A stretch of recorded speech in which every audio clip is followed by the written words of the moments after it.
வெற்றிகரமான சத்தியம். 1000 வருட அரசாட்சியும் பாவத்தின் முடிவும். டிசம்பர் 15. தண்டனை நிலையானது, அதற்கு முடிவு உண்டு.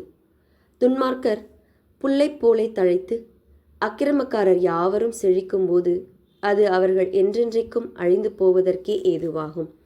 சங்கீதம் 92:7.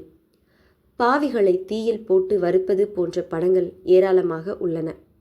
துன்மார்க்கர் இவ்வாறு தண்டிக்கப்படுவார்கள் என்று வேதாகமம் உண்மையில் கற்பிக்கிறதா?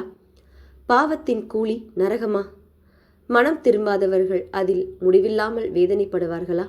இல்லை, மரணமே பாவத்தின் சம்பளம் என்று ரோமர் 6:23 பவுல் அறிவித்திருக்கிறார்.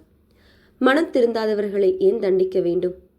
பிரபஞ்சத்திற்கு இறுதி நீதி உள்ளது என்றும் நியாயமான தீர்ப்பு உள்ளது என்றும் வெளிப்படும்.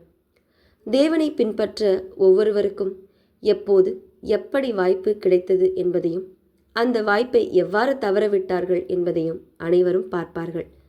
என்றென்றைக்கும் வேதனை பற்றி வேதாகமம் பேசுவது உண்மைதான். ஆனால் அதன் அர்த்தம் என்ன? இது தண்டனையின் முடிவில்லாத சுழற்சி அல்ல.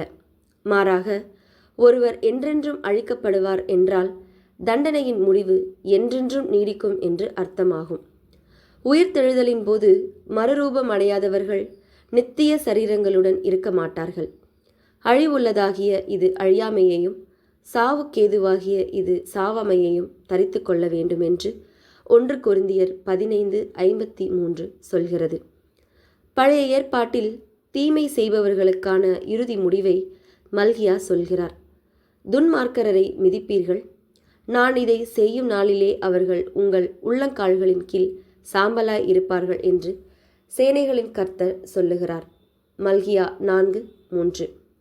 இயேசுவிடம் வருவதன் மூலம் மிக மோசமான பாவியும் சுத்தமாகலாம். நித்திய வாழ்வு காத்திருக்கிறது. செயலில் காட்டுங்கள். என்றென்றும் என்கிற வார்த்தை வேதாகமத்தில் வருகிற சூழல்களை படியுங்கள்.